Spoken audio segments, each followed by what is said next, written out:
Well, hello, everyone. Hi, everybody. Welcome to the Shameless Sex Podcast. It is a cold day in Santa Cruz. We're bundled up in our studio. April made me some nice hot cocoa. It's very romantic. Just kidding. I actually love hot cocoa. She didn't make me hot cocoa. I was on an airplane yesterday. I could if you wanted some. I was on an airplane yesterday and someone behind me, this is like Southwest Airlines, someone's like, can I get a hot cocoa for my kid? They're like, we don't have hot cocoa. What about chocolate milk? You got any chocolate milk back there? I mean, if you don't ask, the answer will always be no, I guess. You're lucky to get water on the airplane these days. So fucking hot cocoa, come on. I was cracking up in my seat. I love hot cocoa. It was cute. Oh, that is classic. Yeah. So today we have OMG, our favorite, Dr. Nan Wise. She's back. Is it the sixth time? I forgot what we said on air. I lost track. She comes on our show almost quarterly to answer sex questions, and she's almost like our resident sex therapist, our resident PhD. Oh, it makes us more accredited. She's a smart cookie. She's amazing. She's wonderful. And this episode is about how to talk to your partners about sex. This is a common issue for a lot of folks, and a lot of the sex questions we get, even if they're not asking, how do I talk to my partner about sex? I feel like it's often the answer where we're like, have you talked to them yet? And here's how you can talk to them. And we answer some sex questions in the episode where she elaborates on how to dive deeper into that and how to share your hurts and your wants and your needs and all the in-betweens. So we love you, Dr. Nan. Thank you for being part of the Shameless Sex team. Oh, she's the best. I wish she was here with us. I can't wait to hang out with her in person someday and our dogs can all play. Okay, so let's just dive on in. We've been trying to make our intros a little shorter these days based on some of your feedback. So if you complained about our intros being a little long, now maybe you can rewrite your review and say they listened to me and it's really short now. Okay, so let's do a sex question. This one is from a heterosexual vulva owner. I have HSV2, that's herpes simplex virus 2, and in my 20 plus years of having it, I've only given it to one partner. I know precisely which sexual encounter is the source of his contact, which caused him contracting it. I have so much shame around this piece of personal history and have a lot of fear around telling new partners. What can you recommend for starting the most productive dialogue with a new potential partner? This is a really good question. Yes, it is. Yeah. We did an episode that was with Remy? With Remy. Yeah, I'll look it up. Who is a doctor. She's actually local here to Santa Cruz. She's actually a nurse practitioner. Sorry, remember? We call her doctor. I always call her a doctor because she's so knowledgeable. Nurse practitioner. She's amazing. And a lot of skills it's around. Episode 120, the STD, aka STI episode with Remy Paye with 2 L's. Right. Yes. There's a lot of shame around STDs in general. It's not a sexy topic. So some folks shut down. And it also is something that is necessary if you're sexually active at all. Even if you have long-term partners or if you are exploring new partners, which this person is exploring new partners and sounds like she wants to learn how to have a productive dialogue. This is something that I've dealt with my whole entire adult life because I contracted HSV1 when I was 17. Okay, so 1 is genital and 2 is oral? So typically 1 is actually oral. Oh, interesting. But it can come up as genital if you receive it. But yours is on your bits. But mine is on my bits, but Okay. it's HSV1, which is a little bit more common. I feel like I have the one aggressive. that's usually on your genitals on my lips. I have the oral I have it orally, but it used to just show up. Oh God, I'm going to get so many dates after this. It used to just show up on my lips, but now it like crawled onto my chin, which actually is less shameful because it just looks like poison oak or something. But there's still a lot of stigma around that. I think there's less stigma around oral cold sores, but you have to walk around in the world. Well, we're masked now. Well, not everywhere, but that's helpful. Well, HSV1 is mainly transmitted oral to oral. It can be oral to genital, which is what happened with my situation. And so how do you talk to new partners or partners in the past that were new about having the herpes virus? So similarly to what this person is saying, I kind of have been able to manage the outbreak situation, which is when you're most contagious. So if you are dealing with this disease or this STI, it is something that you hopefully can recognize in your body, this tingling sensation that happens. And then that is when you know that you can actually give it to other folks. So you have to be cautious and shut down. And talking to your partners can be heavy. I've chosen to always let my partners know. And remember, condoms don't protect against herpes at all because it's skin to skin contact. So, well, they can, but they're not, it's not guaranteed. Right. It's still not necessarily something that, because condoms are on the penis. So if you're a vulva owner and it's on your anus or it's on your bits, you can't even see it. It can still be contracted on a hand that goes somewhere else. Some balls hit your vulva and bam. Exactly. So you have to really manage it. So going into the conversation, it's really hard. It takes a lot of courage and practice, and it's very common. It's very, very, very common. And some folks are just carriers and never have a symptom, but they still have it in their bodies. And other people get outbreaks, sometimes once a year, sometimes multiple times a year. So learning how to manage that, and there's lots of information now out there about how to manage it. And coming to what I've said to partners is, hey, I've had this thing since I was 17. I know exactly when I cannot have contact with you. Same if you have a cold sore on your mouth, you know when you can kiss folks and when you can't. When we used to share food and straws, you knew when not to do that. It's the same with the genitals, and it's just, you can't see it. So I say, rest assured, there's always a risk, and it's up to you. If you are uncomfortable with that, then completely know that I understand. You can walk away and know that you're not, for this person that has HSV2 for 20 plus years, you're not broken, you're not fucked up, and it's a bummer, and it's something that it's more of a pain in the ass. You're not going to die from it, but it's just a pain. And it's so common is the other thing. What are the stats? It's like 80% of the humans on this planet have some form of herpes virus, whether it's cold sores or on your bits. And that's give or take a few, I assume. And a lot of people don't even know that they have it, and it's just like if you're alive, basically your chances of having this are bigger or grander than not having it. Granted, well, not for the small children's, but you know, there's also children that are born that get it from their parents just coming into this world, right? It's not just from sex that they get this. Absolutely. And I know that my mom, my grandmother, I had aunts that always had cold sores growing up, and I knew that. And I never have had a cold sore on my face, but it says there's about 13.2% of the world's population that have tested positive for HSV2. Only for HSV2. Okay, so remind me. So HSV1 is generally oral? HSV1 is generally oral. HSV2 is generally genital. Got it. So the mix with HSV1 and HSV2, and remember, some people are just carriers, but there's 3.7 billion people under the age of 50 have HSV1 globally. Nice. So this is only HSV1, and then HSV2. So that's not necessarily 80%, but still, that's a huge number. It's 67%, and then 13% have HSV2.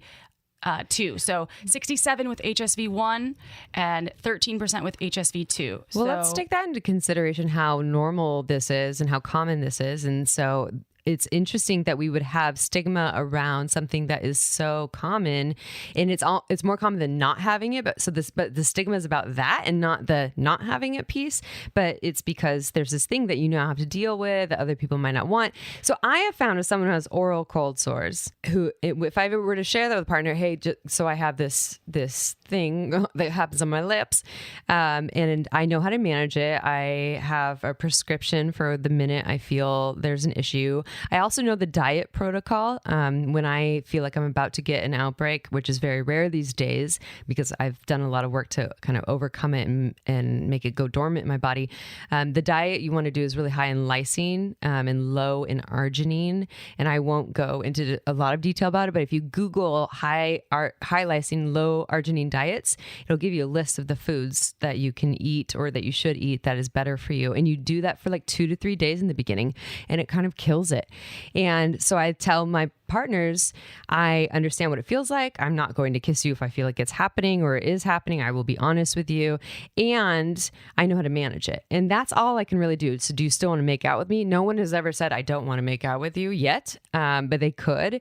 And I think the same thing applied to the genital version. And, someone might opt out. I do know some people that have opted out of having sex with people that had genital herpes because it was a big deal for them. And I know plenty of people that said, right on, thank you for knowing your body, being honest with me, and I trust you and I want this. So the reason this spreads a lot, especially, even with oral, it's a little bit easier to see because it's on your face. It's on your face. And sometimes people don't know they're having a genital outbreak because they're not familiar with what that feels like. Not looking at your genitals all the time, too. And some folks they're asymptomatic. So they actually carry it. They have some of the symptoms, but don't understand. It's so minimal. They don't understand what's going on. And so this is why this virus continues to perpetuate in society. Yeah. And there's Valtrex, or the generic version. Valcyclovir. Right. My insurance covers it for $7, and I can pop that very well. And it works completely well. It doesn't necessarily hinder the transmission, but the further growth on your own body, it does. I think that it decreases that when you catch it at the right time, right? Right. And just to go back and think about those numbers, the 67% with HSV1, the almost 14% worldwide with HSV2. If you're a sexually active person between the age of, and this is from 14 to 49 years old, then you have come into contact with this most likely. Yep. So just be aware that it is so common, and a conversation around it doesn't have to be as heavy as I have this thing. Yeah. It's like, I know how to manage this thing, and you have, no matter who you are, you have susceptibility to get any virus or STI while you're sexually active. That's just part of the nature. Even condoms only protect about 82% of STI transmission. It's not foolproof. Yeah. I think that's all you can do. I have this thing, and here's what I know about it and how I manage it, and you get to make your own choice. Yeah, and research it and see what you think. And I'm human. and let's not even go down the rabbit hole of people with HPV, because that one's a really common one. And I actually don't have that one, which I can't believe. And maybe you have it, you don't even know. And maybe I have it and I've never tested. This is sleeping in your body. Oh, really man. sleeping. All right. Anyways. Yeah. The H's. The H's. Fucking It's H's. a hell of a thing. I see what you did there. You're funny today. Am I? All right. Well, great question. And remember, again, I will repeat and reiterate, because I lived in shame for many years living with this. And it was, and is still, something that I don't wear it loud and proud. It took me a long time to even consider talking about it on the podcast because I had so much shame around it. It took you a couple of years. It took me a couple of years. I was told my life was over.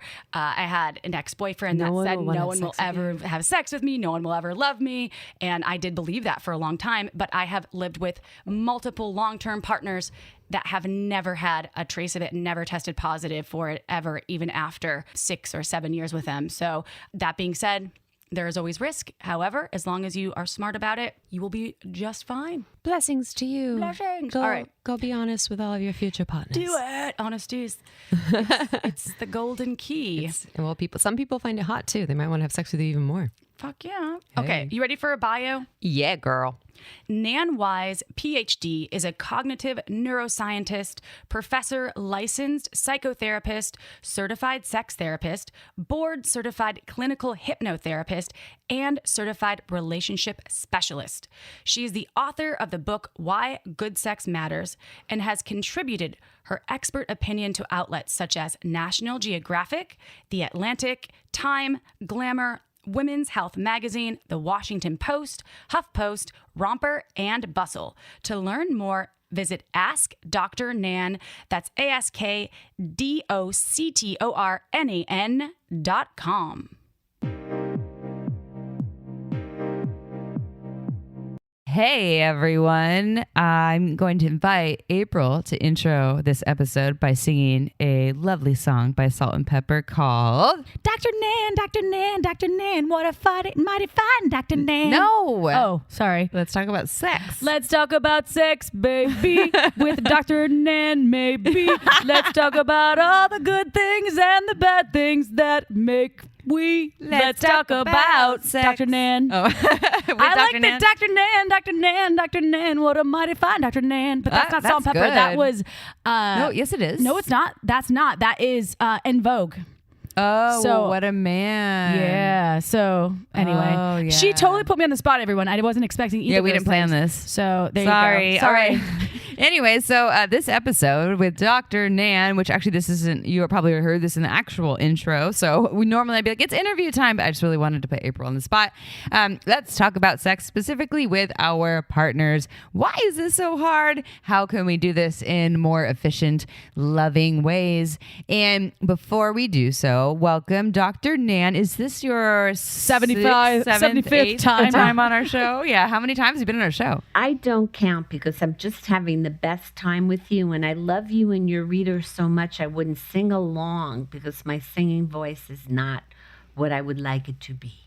Oh, I bet they would love it, though. They'd be like, yeah, Dr. Nan, encore, more Dr. Nan. I did not look back on the episodes, but I think it's at least 6 and maybe 7, 8. And we've had your wonderful husband on the show with us before as well. And often you're answering sex questions, which we will do in this episode because we receive wonderful questions from our wonderful listeners. And I think this conversation on how to talk to your partner about sex is such a common issue. And often April and I are answering sex questions about this. And even when people are answering questions that are not asking this, that's kind of what we're saying. Like, have you talked to your partner yet about it or your future partners?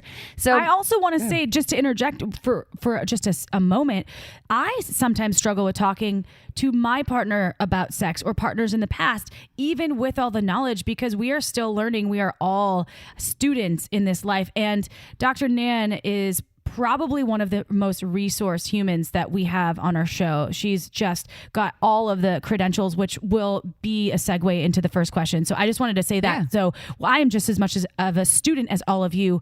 And I think that this is why we keep having Dr. Nan back, besides the fact that she's fucking awesome. yeah, she's amazing. So Dr. Nan, can you tell our listeners how you got to where you are today in the field of sexuality? I know you're an author. You are Doctor. an incredible therapist working with humans all over. And I also would just like to invite you to share any, personal journeys with your own struggles and trials and tribulations. Well, I think it starts with my having always thought sex was very important when I worked with my patients. Before I was a sex therapist, before I was a sex neuroscience researcher, I would ask all of my clients, how's your love life? How's your work life? How's your sex life? Like, duh, how do you feel about being in your body? How do you feel about pleasure? What gives you pleasure? And I think part of why I pursued that, because in my own life, come from a long line of people with anxiety, and I think I've talked very openly about my panic attacks in my book and on this show, that I was always trying to, learn more about how I could relax enough into pleasure, both in and out of the bedroom. And I made it my life's work. So, when we think about talking about sex, it just dawned on me today when I was working with a client who has a huge issue with worrying about his sexual performance in his marriage and also about talking about sex with his wife. He never had any experience talking about sex, period. His family didn't talk about sex. So when you grow up with people that don't talk about sex and you're surrounded with a kind of either a religious culture or any kind of culture that doesn't bless your sex life, the shame that people feel even wanting to talk about sex shuts them right down. So I think, April, we're all teaching what we need to know and we're all learning. And I think what the two of you are doing, your conversation about sexuality as a regular place where people get to listen, is a huge gift to everybody. And I can't tell you how many people have reached out and said, I heard you on Shameless Sex and you talked about this or you talked about that. That you create this platform where it's people feel comfortable talking about sex, people are listening about sex, and learning about sex is such a huge contribution. I'm as big a fan of you both as you, I think, are of me. So I'm blushing, Nan. I am blushing. And we're probably your two biggest fans besides Amy's partner, who loves you just as much. So that being said, thank you for that. And I think what you're doing as well is creating this space, because I was just talking about you. I was out in Philly visiting one of my closest friends that I've known for ages, and they were asking me about some of my favorite episodes of Shameless Sex, and her husband. And I said, Dr. Nan is always really great to listen to, because you combine this, I think, almost this foundational scientific way to think about sex, neurologically speaking, into also applicable ways that can be applied to everyone, no matter your gender, no matter your sexual orientation. And you do it in a way that's also foundational, if that makes sense. Because I was trying to explain it and I was like, it's so hard to explain, but she takes the science and mixes it with not the spiritual, but you do in some ways. And that's what I love about it, because you normalize it just like we do. And this is why we have such a great symbiosis. So I just wanted to say thank you to you. And this is why you're back on our show again. So because not just for that, because we love drinking with Nan too when we're in New Jersey, which we've never been with her yet. Soon to be happening on her someday. kids' farm. So my question here, the first one, because we have sex questions, but why is it so hard for people to talk to their partners about sex? What's happening in terms of the conditioning in the brain? Well, that's a great question. And what I talk about in my book, Why Good Sex Matters, at the top of our brains, we figure, yeah, we should talk about sex. Sex is a normal human function. And then in the middle of our learning minds, we've had conditioning where people have been so uncomfortable either talking about sex with us or when we try and talk about sex, that we learn to experience anything about sex with discomfort. Our parents are uncomfortable talking about sex. That just reminded me. I was working with a client today who can't talk about sex with his wife, and he wants so much to give his kids a sex positive experience. So there's resources for grown-ups to learn about how they can feel more comfortable in their bodies. And that's a big issue, being in a body that has sensations, and some of them may be even pleasurable, where we can be more comfortable talking to our kids about this. So I have to remember to send him the link it's a program called OWL, which I can't remember the acronym, what it's for, but it's for families, about sex positive learning for grown-ups to be able to communicate that with our children. So it makes people uncomfortable. I remember my own son, the one who owns the farm, when we wanted to have that talk with him, and he was looking at us and he goes, school pays professionals to have that conversation with me. It makes people uncomfortable, even when you're comfortable. So, there's an awkwardness to it. There's a culture that makes sex such a big deal, and yet we can't really feel comfortable about sex. So it's this really crazy, puritanical, messed up relationship that we have with sex and pleasure in our culture. And it hasn't gotten better. Yeah, I think a lot of people think maybe it has gotten better. And maybe in some ways it has, because we can do this. We can be on the air talking about sex and say fuck and, and talk about cunnilingus, but we don't say cunnilingus. We talk about going down or eating pussy. And maybe we couldn't do that 50, 100 years ago based on technology or the morals, the social standards during that time. And yet we still see folks struggling. There still is a lot of shame and a lot of barriers and blockages. And I think a lot of it has to do with what is modeled to us, and also what is not being taught, and not the standard for having these conversations. Even with friend groups, I think people, there's certain things that maybe they can say based, and I think also more so for vulva owning individuals hanging out with other vulva owners, and maybe we talk about sex a little more than penis owners with other penis owners. We just did a whole podcast on that with some other penis owning folks who were shamelessly talking about sex. So it's super, super refreshing. And what was the thing that you just found? So OWL is Our Whole Lives, and it's basically what Nan was referring to, OWL. It's curriculum. It's comprehensive sexuality curricula for children, teenagers, and young adults. And adults basically publish this to help. And it could be related a little bit to some church stuff, but I think it's a good... like Jesus might be in there? Unitarian Church, which is a very unchurchy church. And I stand corrected, Amy, you're right. It has gotten better in some ways. Absolutely. Yeah. However, we're so afraid to talk and use the wrong word and offend somebody. And people are just so ready to jump on each other rather than giving each other the benefit of the doubt. When someone is using a word that maybe isn't comfortable for another person, they're not doing it necessarily in a way that's meant to be offensive. It's more important that we can disagree, we can have conversations, and we can stay curious and open and caring. I just think that people are so afraid sometimes even to have conversations, even though there's places like what you're doing where it's really wonderful, because people are afraid they're going to say the wrong thing, they're going to use the wrong term. And rather than giving all of us the benefit of the doubt that we're trying to communicate across people's genders and sexualities and all of that. And it's so good when we can give each other the benefit of the doubt, realize that connection with each other, communication and talking about something like this is so important for us. It feeds us so deeply to have real communication, and authentic communication about our sexual selves is wonderful for relationships. So I'm taking it back to, how do we frame it for, let's say, your listener who's afraid to talk about sex with his partner? Mm-hmm. Afraid of that it's going to stir the pot up, afraid of it that it's going to clash with, for example, his wife's religious training. If you look at what's the intention of having communication around sex, it's to be more authentic about yourself, about your wants, your dreams, your needs, what turns you on, what turns you off. It's a sharing of the authentic self that I think is a really good lubricant for a relationship, whether you have sex about that conversation or not.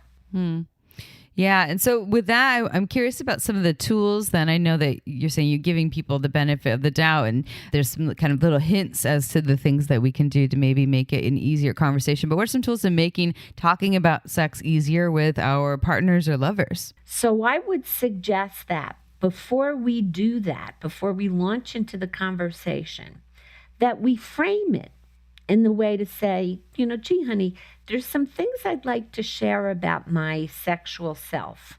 Do you have the space now to listen to me? So what you're doing is you're not kind of just like leading them into a conversation that maybe they're not quite ready to have, but you're making the suggestion that you would like to have that conversation. If the partner says, no, I'm not ready, you could say something like, okay, do you think maybe you can let me know when a good time tomorrow would be? Or, the next day. You can keep the conversation as a possibility, and you frame it with, I want to share this with you because I want to feel more authentically connected, or I want to have more fun. I want to know what turns you on. I want to be able to have more fun both in and out of the bedroom. So I'd make it about sex, but it's not just about sex. When we have difficult conversations about anything in a partnership, we're deepening our intimacy, and we're really opening up the possibility for more sexual potential. So it's a good practice.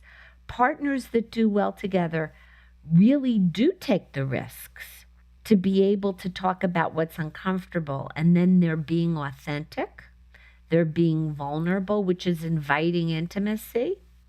And if you can, you can agree not to be judgmental. And also, I think you need to be able to have a conversation about sex in a way that it's off the record, meaning it won't be used against you.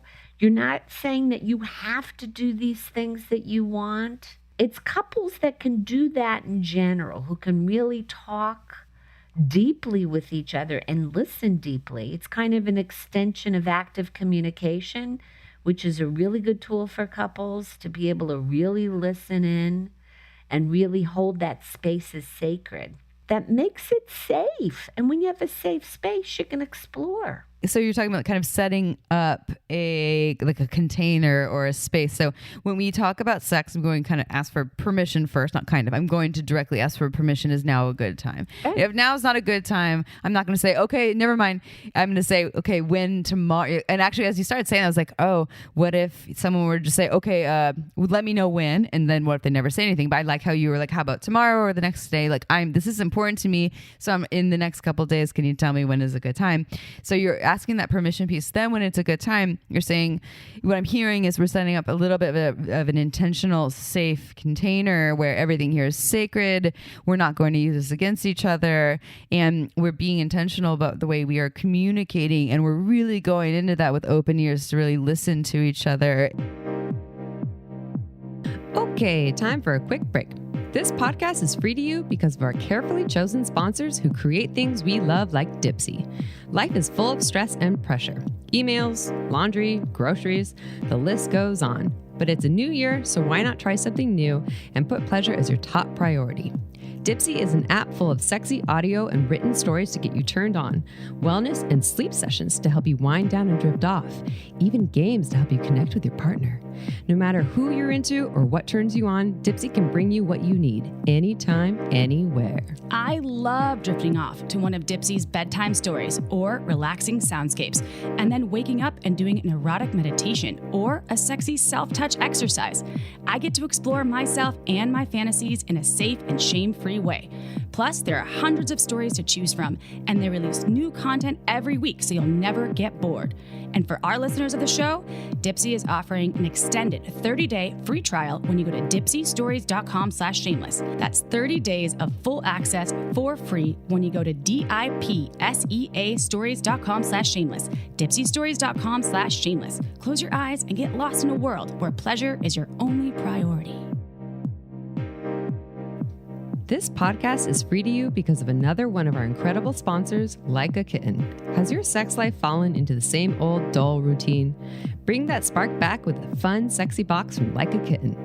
Like a Kitten will ship you a gift box with all your erotic essentials, from vibrators and massage oils to lingerie and handcuffs.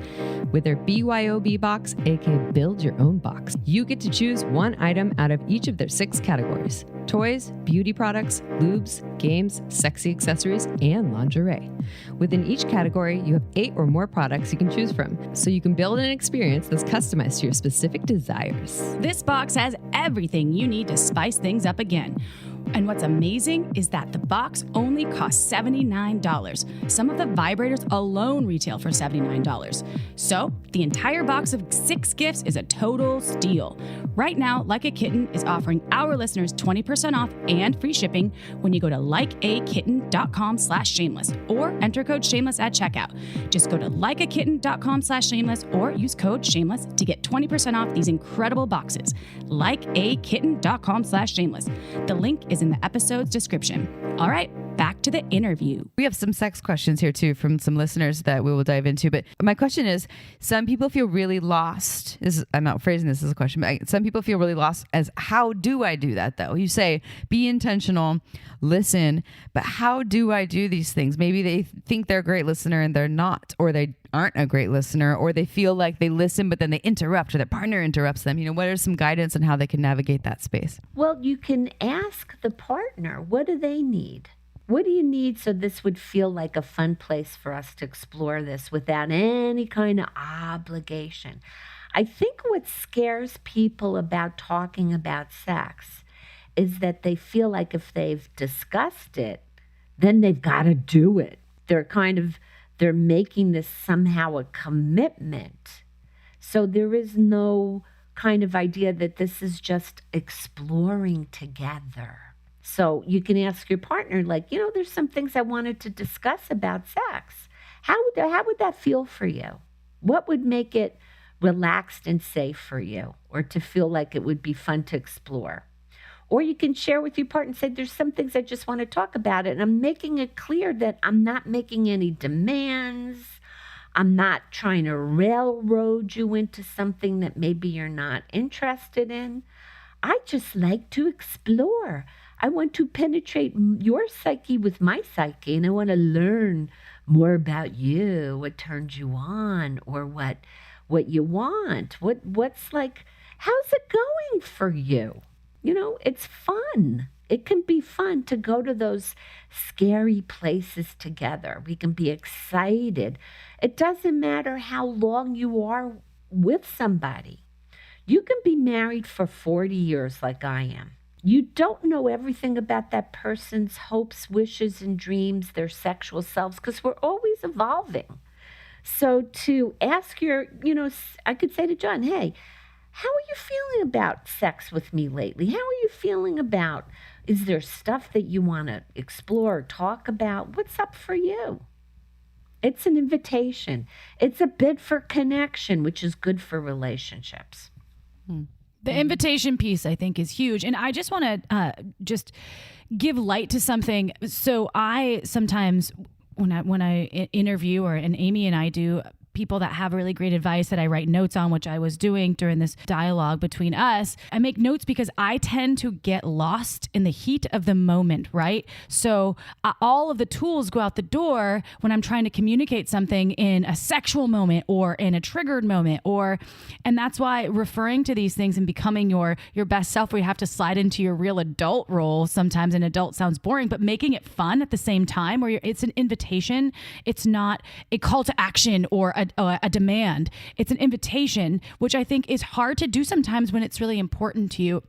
So I just wanted to give light to folks out there. If you're anything like me, sometimes I get stuck in that, but you can correct yourself and then ask in the way that is maybe easier to be heard, whether you're the person that is a listener or the person that is speaking, because that's the thing, we are evolving all the time. So it's important to make the corrections and apologize. Actually, wait, I wanted to ask you in this way that I heard Dr. Nan suggest, because Can I try that again? I think yes. Can I try? Because I do, and I don't know if you have anything to say to that, but sometimes it's a practice, as you said. So sometimes don't be hard on yourself, and rewind the podcast and re-listen to what Nan said, because I think it's important. That's why I'm taking notes. First of all, just to give a context, I wouldn't have this conversation while you're having sex or about to have sex.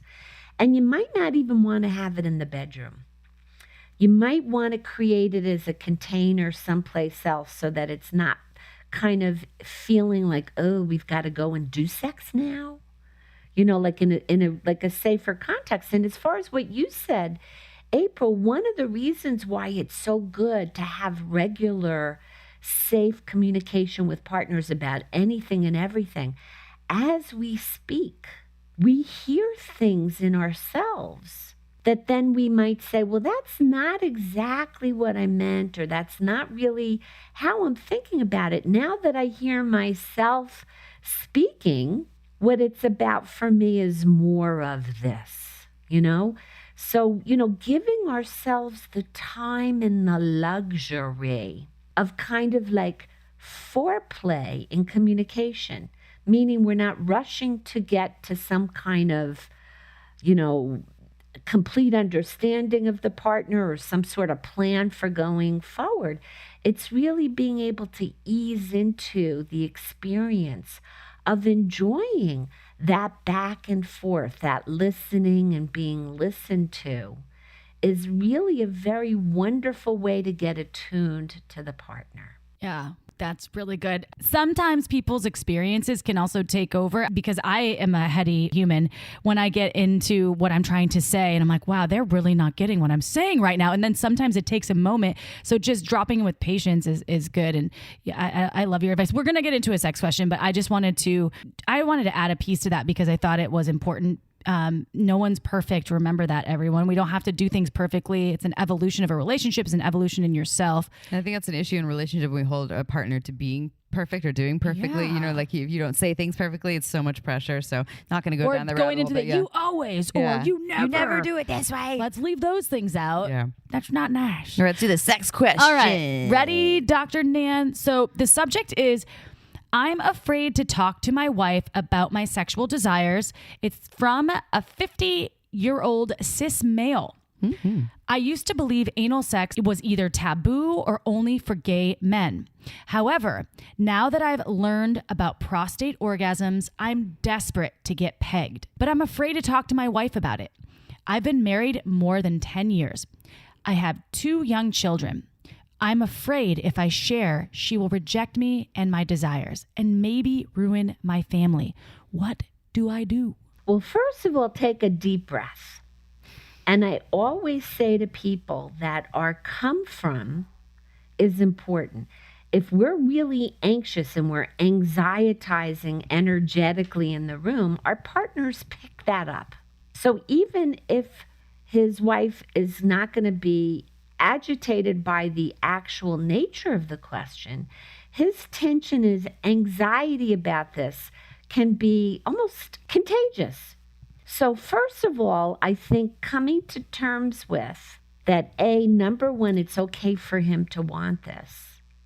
Number 2, if you understand that having a good scientific rationale for things can be very useful. What we know is as we get a little bit older, sometimes we don't get quite the same experience from activities that really put us over the top before, because there are some changes in people's responsivity as a result of hormones. And not to say that somebody who's 50 years old is, ready to be put out for pasture. You can have a great sex life as long as you're alive and breathing. But here's my fabulous rationale why this would be a wonderful thing for him to try out and to enroll his wife in the idea of even considering, is when you add anal stimulation, you're using another set of sensory nerves that send information to the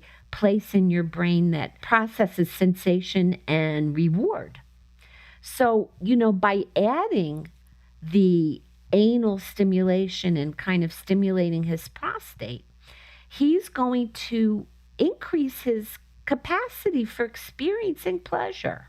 And it doesn't even have to be because he's 50. It could be just wanting to explore pleasure pathways that have been stigmatized in the past in culture because people think that, if you want it in the butt, you're gay, which is totally not true. And what if you were, but you're not?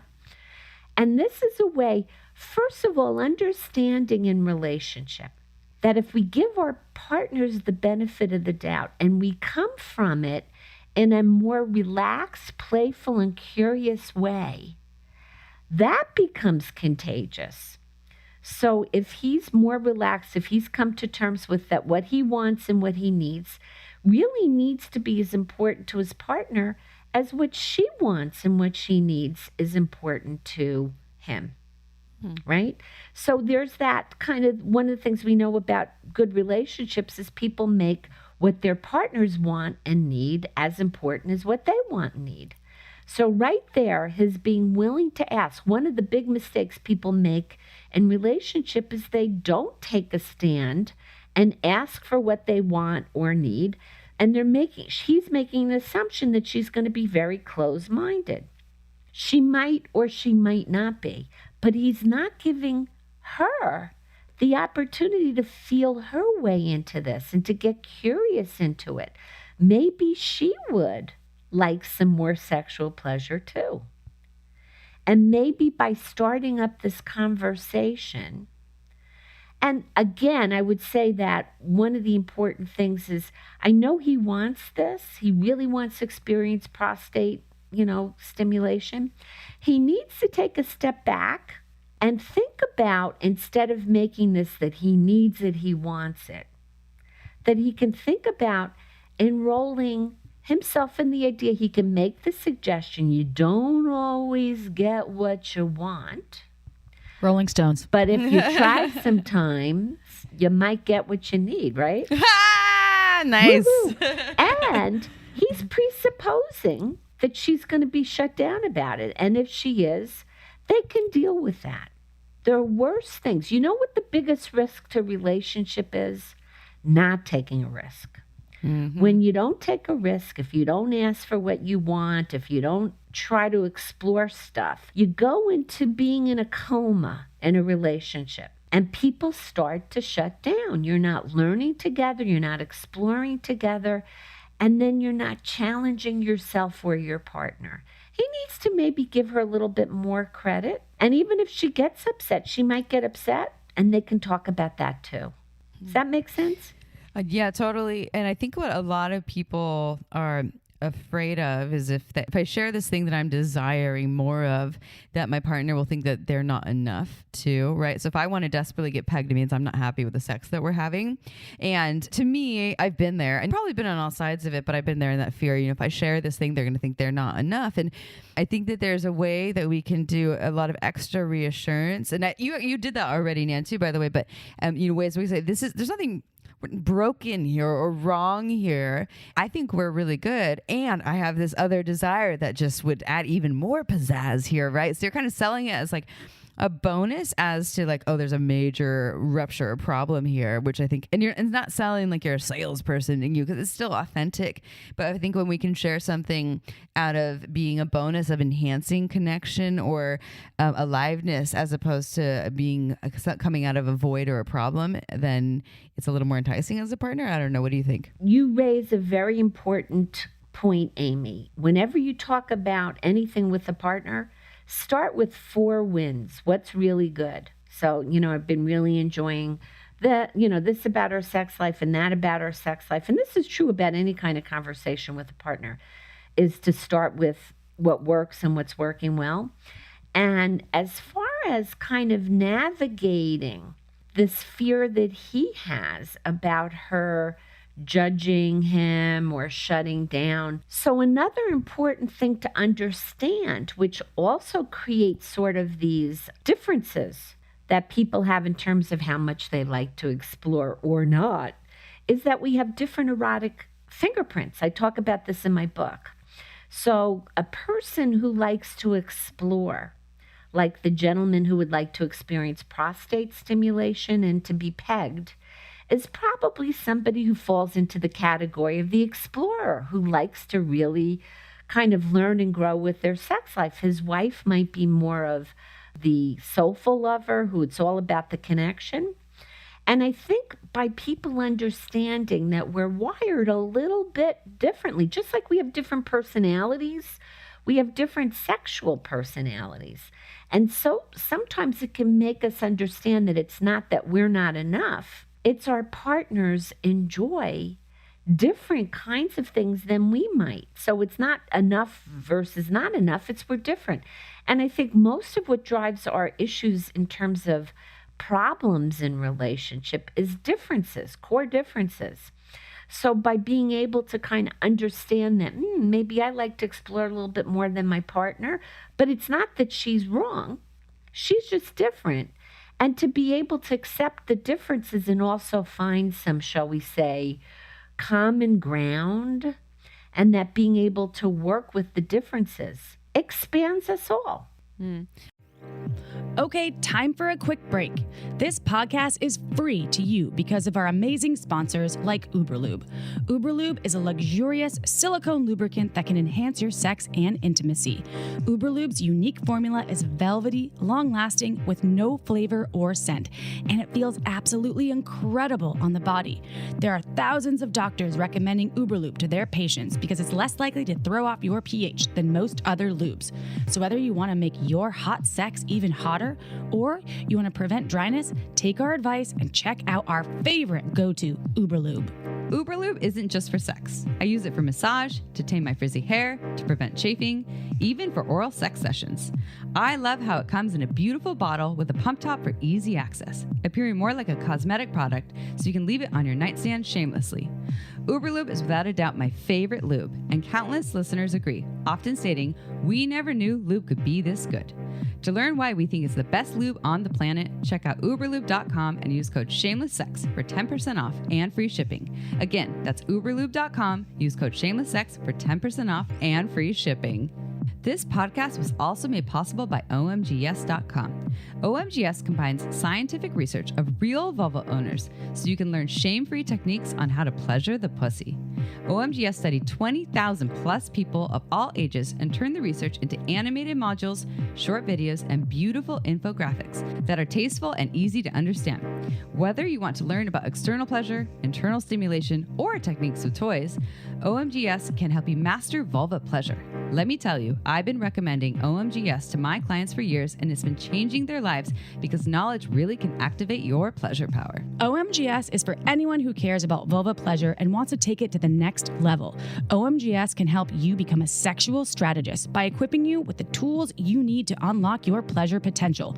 Plus, your OMGS purchase helps fund more pleasure research. OMG, that's great!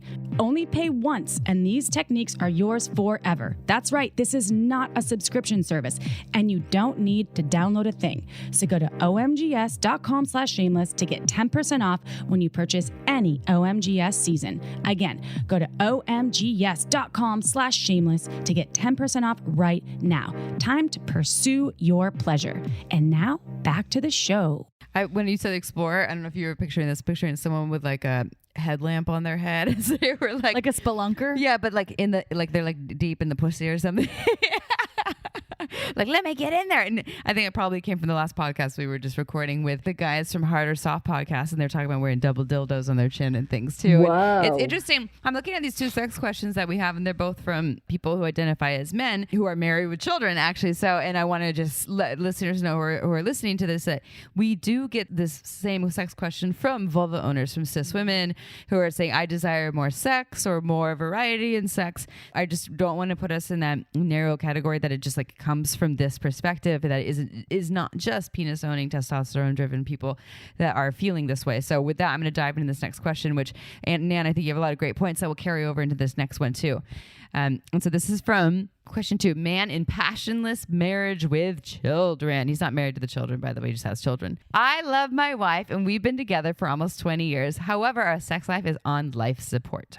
My wife is traditional and deeply religious, and basically anything outside of traditional penis to vagina penetration is a no-go. I've tried having these conversations in the past, but she's either uncomfortable, and anything I suggest outside of regular sex is like pulling teeth. I'm ashamed to admit that I've thought about infidelity, and even when we do have sex, I don't feel present because it's so predictable, and I usually imagine having sex with someone else.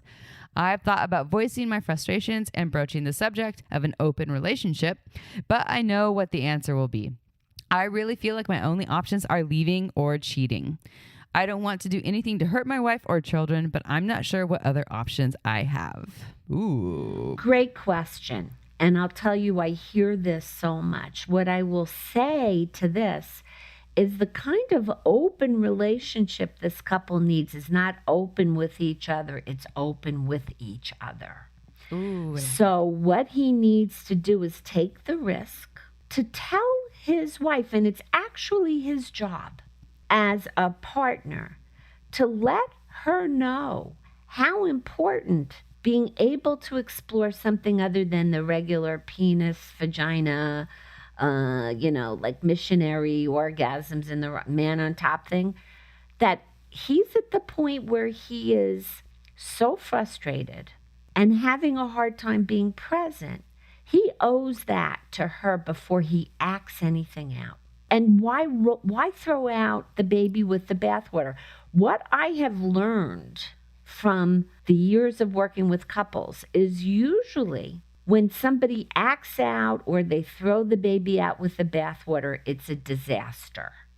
And had they had the courage to push back hard on the partner and say, look, I know that you keep saying no. Honestly, I am so frustrated. I'm thinking about this doesn't work for me. And they should go talk to me. They should come talk to me. They should book a session so that I can help them understand the differences. Now, typically it's much more common that women in long-term relationships lose that active sexual desire, which means they may be less interested in exploring something new The active desire is the feeling of, kind of really wanting the partner, where the receptive desire lies beneath that can be cultivated. However, it's really, really important that we think of this as a relationship issue as opposed to a sexual issue. If you're ready to throw your relationship out the window, first of all, I would never tell people like that to open a relationship. You don't open a relationship to fix something like that, and that it really is calling this particular person forth to have a very honest and very difficult relationship with his wife. Because he's not giving her the chance to realize just what's at stake here. And that's his job, to explain what's at stake. If having a more varied sex life where he can feel passion is going to be important to him, which it is. And it's not an unusual thing for somebody to want a passionate marriage, to want to be able to explore with their partner. If he thinks about it, it's really his job to take the risk to tell her how he's really feeling and to get support, like a sex therapist or somebody who can hold the space for them. They can understand each other's differences, address her fears about what might happen if she explores something other than what she's comfortable with, if she goes outside of her comfort zone, and to create, instead of having a breakdown of the relationship, to create a breakthrough, better understanding. Do you think, because this digital age, Nan, and I want to know your opinion about this, a lot of times folks, so they have these cheating, or if they had a session with a sex worker, their partners might not be comfortable, especially when you bring religion and deep religious values into that situation. There might be a lot of shame and uncomfortability with those two options, right? Cheating, of course, for lots of reasons, and sex workers for other reasons. What about now that there's so much digital variety out there, suggesting like doing a session with a cam worker, so you could use a sex toy and have a session with, or a VR situation in porn where there's thousands of video content. Is that something that could be approachable perhaps, or is that something that you would more suggest? Obviously, foundationally, meeting with a therapist would be the first go-to, but if someone's a hard no about the cheating or opening up their relationship, as you said, that sounds like that might be very detrimental to the success of their relationship, or leaving because they have children. Would that be a good option, or would you suggest some other avenues? I just always wondered, because I always thought that would be a good option. Like, it's not like you're cheating, but with a sex worker? No, with the cam and digital, and like, because you're not touching them. You're not touching them, and it's a cam worker, so it's a cam model, and you have a sex toy that you can put on your cock while you're basically pretending the cam model's fucking you. Or there's porn that you can link up to digital content. This is the 2022 now, so there's lots of sex tech out there that could be variety for this person. That's a very good point, April. And, it just goes to show how sex and technology are taking us down these routes that one could never even imagine. And it's probably going to go to way crazier spaces than we've even thought about. However, I am always thinking about integrity, and meaning this person being integrity with his partner. If she's totally disinterested in exploring anything other than vanilla sex with him, that's an interesting piece of information that I think needs to be pursued a little bit more before you go look for a solution. Now, obviously, this man can stimulate his own rectum. There are things he can do on his own. But the minute you start creating other content, meaning people involved, I think it's something I really think that if the woman was on board and say, honey, it's not my thing, you could do this and I'm okay with it, that's one thing. But I don't think it's likely that someone who is so traditional is going to truly embrace the idea even of a virtual experience. But you know what? Again, it's talking about sex. It relates totally to what we were talking about having the difficult conversations, taking the risks. That's our job as partners, to be able to really, truly let our partners know what's at stake, why this is important to us.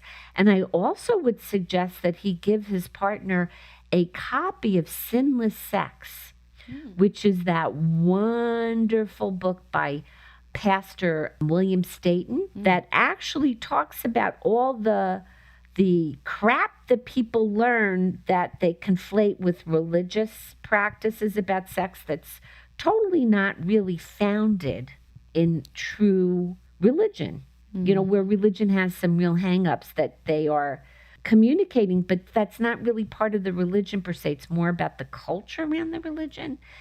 They could be educated. There's books they can read. They can read my book and understand about their sexual differences. They can get curious. And when we say passion in relationship comes from really taking some risks. It's not about the sex positions that we do, right? Because we can habituate to those as well. It's about the willingness to take ourselves and our partners, to penetrate each other's minds, to go to the scary places, to be relating to each other instead of living in that dead-end relationship. I've actually had so many sex questions about religion. I've never really known a lot of good references. So that's really cool, that book, Shameless Sex, that you're talking about. And I'll definitely utilize that in the future. And what I'm hearing here is a lot of option C, D, E, F instead of just A or B, which this person said either stay and be miserable or cheat, or, instead of, there's so many other options here. And, are they just talking about, I want to feel wanted and desired by my partner or other people? Is it about sex? Is it just about connection? Would I just be happy if we were just holding hands and kissing more often? It's like such a dynamic or complex thing, and there's a lot of options there when we have the deeper conversations. And maybe not, though. A partner might still be like, no, fuck no, this is how I am, I'm not willing to do the work. But then even that creates some sort of option for moving forward in knowing how to navigate it. Well, and it says that she's uncomfortable, and sometimes the discomfort drives growth, right? So maybe perhaps like your last suggestion when we were talking about the person that wanted more anal penetration and to be pegged, it could be brought into this conversation where, hey, this conversation might be uncomfortable for you, and I understand that. However, it's important to me. It's really important to me. So it all can kind of interlace with one another, right? And it's important for him to tolerate his discomfort about bringing this up with her and pushing beyond the no. And when I say beyond the no, not that you have to do this, but this is so important to me that I was even considering cheating or leaving. Mm-hmm. And you know what I find when I get couples in that get to that point? What opens up are so many issues that haven't been discussed. And there are dreams and wishes that she might have, frustrations about the marriage, her perspective on all of this, that may be very different than his. It may be how she perceives him in terms of as a partner and as a person, that airing that out and opening that up, that's where the open relationship comes from between the two people. She might be watching gangbang porn when you're not home. You don't even know. You might be surprised. I really. Seriously, she might be using her vibrator in the corner every night. She might be in the shower like, oh, yes. Or I've got time by myself. Or she's deeply hurt or resentful, or there's things that she's desiring or that she's, that she might think that you'd be upset about if she were to divorce him. And, we don't know the answer to these things, but anything's possible. I'd like that Nan was like, call me. Yeah. Talk to me, talk to a professional. Yeah. If you can't reach Nan because you're busy, which I don't want to go, but we always have to end a show, and I hate it. It's like we just got started. It's not goodbye. I know. I'm like, no, but it is a good time to close because you are available. You are an incredible doctor, psychotherapist. Your credentials, it goes on, and you heard this in the intro. And if people want to work with you, if folks like this, because you work with all sorts of folks, not just hetero, cis, long-term couples. You work with lots of folks out there. You have this book, and you're just an incredible resource for people. So will you let our listeners know how they can find you or buy your book and she'll be on our show again, so don't worry. Don't worry. We could answer your sex questions. If you have one, you can always ask us. People and can yes. book a free 15-minute consult with me. And a lot of what I love doing, and it's through my website, askdrnan.com, doctor with all the letters, DOCTOR, nan.com. You can find my book through my website. My book's also on Amazon, Why Good Sex Matters, Understanding the Neuroscience of Pleasure for a Smarter, Happier, More Purposeful Life.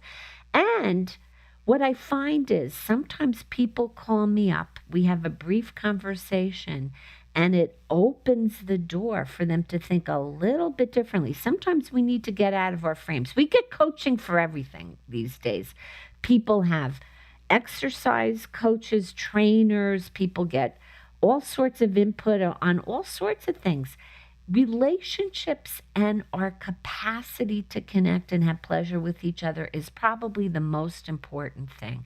And if you think of this woman, if she has 2 small kids, a lot of people's hesitance, women's hesitance to explore is they're exhausted. Yeah, sure. She's probably been enculturated with all of this sort of traditional ways of looking, but she's probably exhausted too from taking care of kids and dealing with things like the pandemic and working in or out of the house. We need to recognize that pleasure and the ability to connect and to take risks with each other makes us happier and healthier in the long run. So get uncomfortable enough to have these conversations, and you're going to create a lot of connection and breakthroughs. People get upset, get over it, get mad and get over it, get horny and get over it, all of that. Call Dr. Nan, Dr. Nan, Dr. Nan. What a mighty good Nan. What a mighty good Nan. Woohoo. I couldn't help myself. We entered with that. We had to exit with that. But Dr. Nan, this is why you are such an incredible asset for Shameless Sex listeners and for the world. And all of that you do is so appreciated by us. Gratitude. So much gratitude for you. Right back at you. What you've done for the world, making it a safer space to talk about sex without shame is really, really important. That's when I start to cry. Yeah. Love you, I get ladies. so excited. We love you so much. And to all of our listeners out there, I'm inviting you right now to have a conversation with your iPhone or your Android phone and go on iTunes and let us know how much you love Shameless Sex and all of the incredible guests that we host on our show that help you have a better, more empowered sex life. And I'm not using empowered as a buzzword. I'm using it because I really do feel like we are trying our best to help you every day and give you all the tools out there that you could need to have the best sex of your life and just be a better human. So 5 stars. We read every single review. Amy reads most of them and screens the shitty ones because I start to cry. I get sad, so give us good ones so I don't get sad and I get glad. All right, y'all. We'll see you next Tuesday for another episode of Shameless Sex. Thank you for being part of the Shameless Sex revolution. Ciao for now. Want to learn more? Go to shamelesssex.com. And for 15% off of some of our favorite sex toys, go to purepleasureshop.com.